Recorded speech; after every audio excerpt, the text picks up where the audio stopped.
طویل ہے، میں اس میں سے ایک انش اور ایک بھاگ عرض کر رہا ہوں، تھوڑا سا حصہ. تو گویا کہ حضور جب رب کی بارگاہ میں گئے شب معراج تو ملاقات ہوئی، رب سے ملاقات ہوئی، اور جہاں ملاقات ہوئی تو ظاہر بات ہے وہاں بات بھی ہوئی. بھئی یہ تو ہو ہی نہیں سکتا کہ ملاقات ہو اور بات نہ ہو.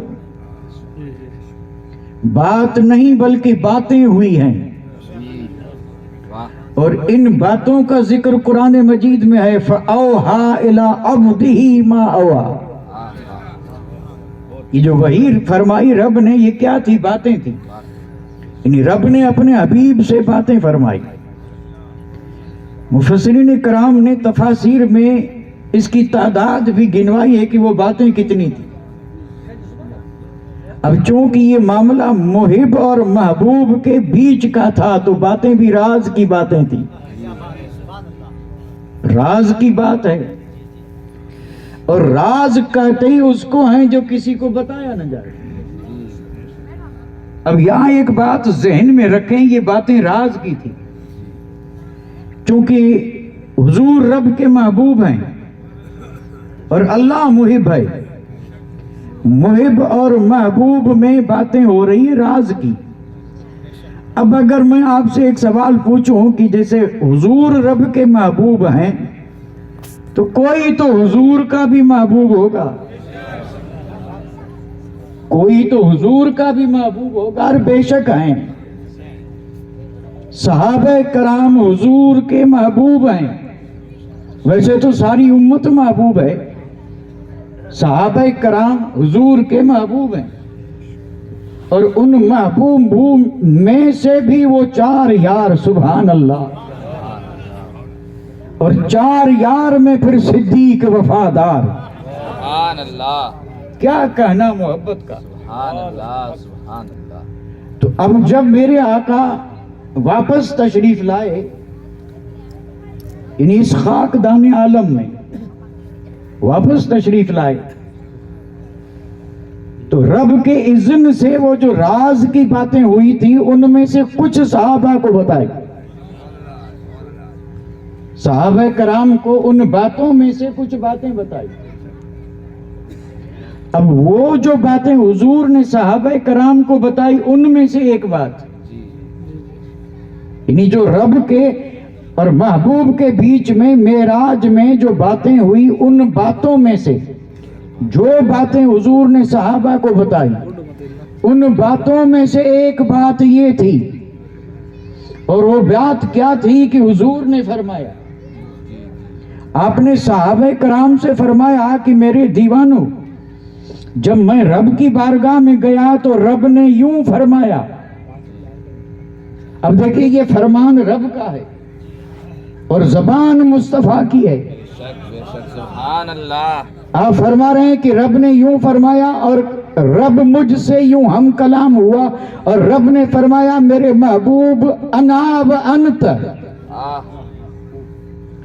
اب یہ کتنی بڑی راز کی بات ہے اور کتنی بڑی محبت کی بات ہے. رب فرما رہا ہے کہ میرے محبوب یہاں پہ میں ہوں اور تو ہے، یعنی 2.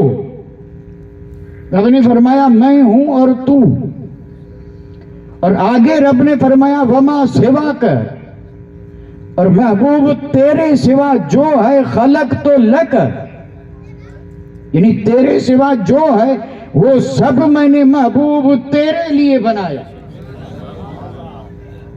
اب یہ حدیث قدسی ہے تو جواب کیا بنا؟ یہی ہے ہمارا ایمان، اور اسی کو کہتے ہیں ایمان. وہ سوال جواب اپنی جگہ پہ تھے، لیکن حقیقت یہ ہے کہ رب نے ساری کائنات کو وجود بخشا، ساری کائنات کو پیدا کیا، اور کس کے لیے کیا؟ تو خود رب فرما رہا ہے کہ محبوب یہ سارا جگ میں نے تیرے لیے بنایا. سبحان اللہ. رب نے فرمایا خلق تو لک، یعنی یہ ساری مخلوق میں نے تیرے لیے بنائی.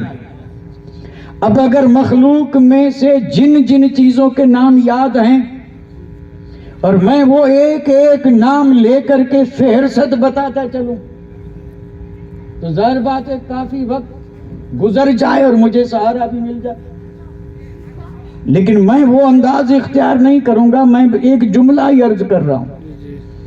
یعنی ساری کائنات کو رب نے بنایا کس کے لیے؟ تو جواب یہ ہے مصطفیٰ کے لیے. سبحان اللہ. یعنی ساری کائنات بنی کس کے لیے؟ اور یہ کون فرما رہا ہے؟ رب. لیکن اس کو ذرا ذہن میں رکھیں، رب نے جب یہ فرمایا کہ محبوب تیرے سوا جو ہے وہ سب میں نے تیرے لیے بنایا، تو محبوب نے واپس جواب میں یہ کہا تھا کہ مولا اس وقت شان یہ ہے کہ تو ہے اور میں ہوں، تو ہے اور میں ہوں، اور تیرے سوا جو ہے سب کو میں نے تیرے لیے چھوڑ دیا. یعنی مجھے تو ہی چاہیے اور کائنات کی کسی چیز کی مجھے حاجت نہیں. تو حضور نے فرمایا ترک تو، یعنی تیرے لیے میں نے سب چھوڑ دیا. اب یہ تو حدیث کا وہ حصہ تھا جو میں نے عرض کیا، لیکن رب نے فرمایا محبوب سارا جگ بنایا میں نے تیرے لیے. اور ابھی آپ یہاں پر نعت سماعت فرما رہے تھے اور اس میں آپ نے بھی سنا عاشقوں کے امام اعلی حضرت عظیم البرکت نے گویا اسی حدیث کا ترجمہ کیا ہے. اسی حدیث کو نظر میں رکھتے ہوئے وہ فرماتے ہیں یا رسول اللہ زمین و زماں، سبحان اللہ، زمین و زماں تمہارے لیے، مکین و مکان تمہارے لیے، چنین و چنا تمہارے لیے، بنے دو جہاں تمہارے لیے. اور پھر آگے تو حد کر دی، فرماتے ہیں یا رسول اللہ ہم آئے یہاں، ہم آئے یہاں. یہ عاشقوں کا کہنا ہے، جو سچے ہیں وہ کہیں،